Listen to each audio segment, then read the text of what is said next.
Line items are at the heart of complex documents, and I'm super excited to share that today 3 new features for line items got added to DocsAutomator.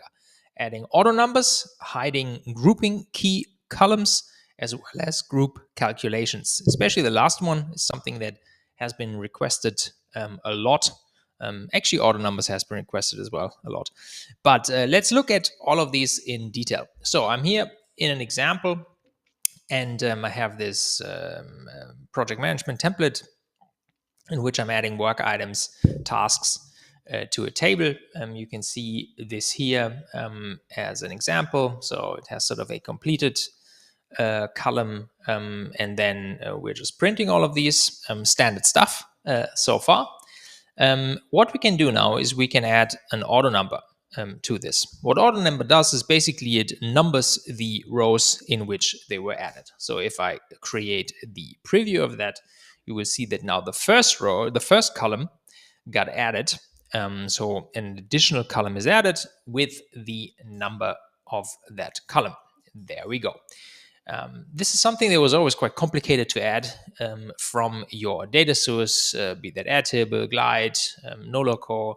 It's something that will need to be calculated on that link table basis, which is quite difficult to do because you would need to know the order in which they are passed into the document, etc. So this is added to DocsAutomator today.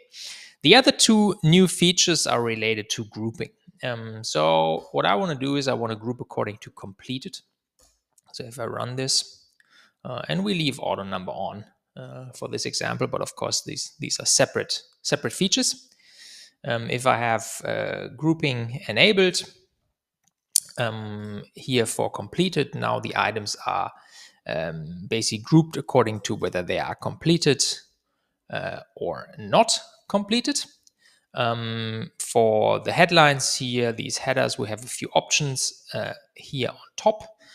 This is also from a previous launch still, where you can set the background color and text color and say like what the headline should be, etc.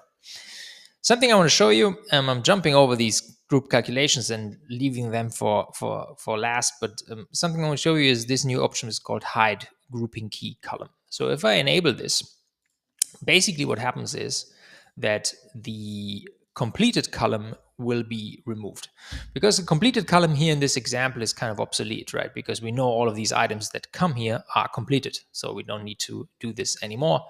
This is something that many people are doing in Airtable, for instance, anyways. If you're using the group feature in Airtable, then you're hiding that column that you've grouped by, because it's not necessary to set that again, basically, and show that again, because it's already in the grouping key. So if we generate that, let me remove the other previews here.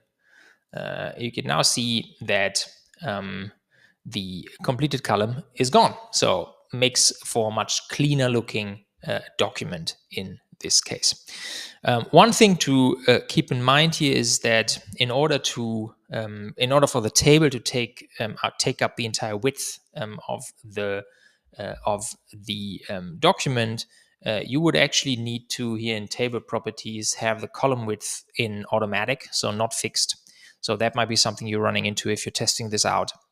Just keep in mind that all of these columns need to have variable width, basically, or automatic width. So, and now the last one. The last one is group calculations. What many people have asked for is, yeah, grouping is nice, but what I really need is I need to add like a row underneath in order to calculate some stuff.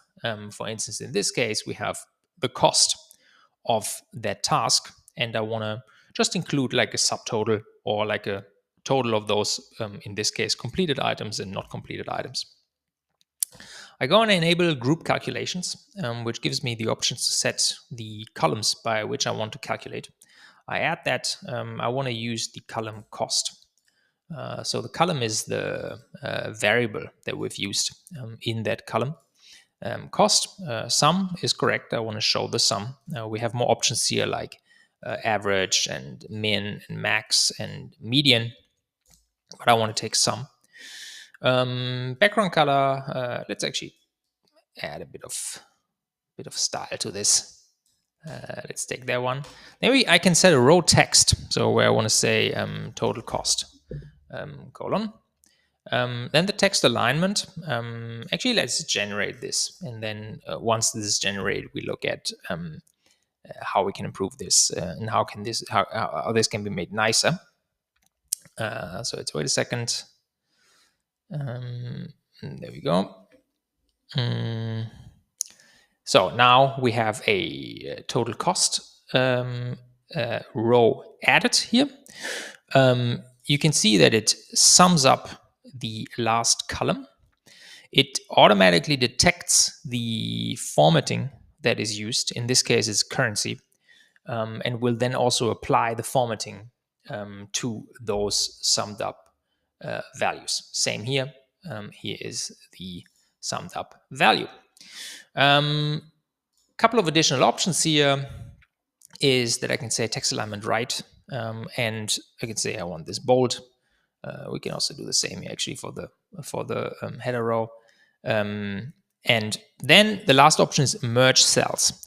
What merge cells does is it basically merges all of these columns together. And if we then use that in combination with text alignment right, then we will actually see that in this case the total cost goes all the way to the right. So we have some flexible layout options here as to where we want to position our text. So if I generate this again, and let me remove these previews.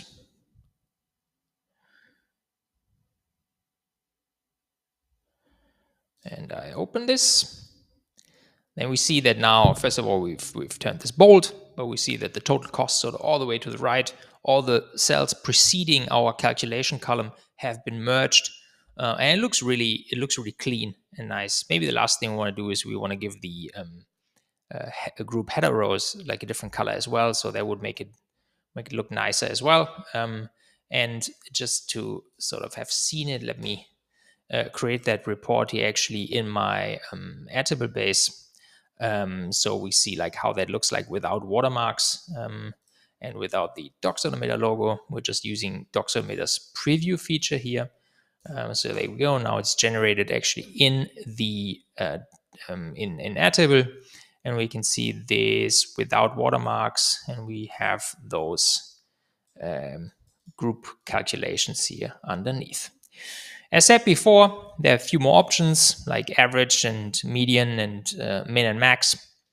And there's like a little info tooltip here, which basically says it only works for numbers and currencies currently. So if you're mapping some text value here, anything that can't really be interpreted as a number, then it actually wouldn't be used.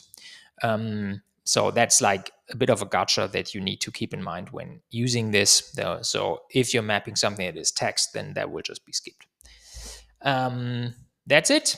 Those are the three updates: auto numbers, hiding group key columns, and group calculations. I hope this gives a lot of value to you. I hope you can use it in your projects. Looking forward to your feedback. This can definitely be expanded in various directions.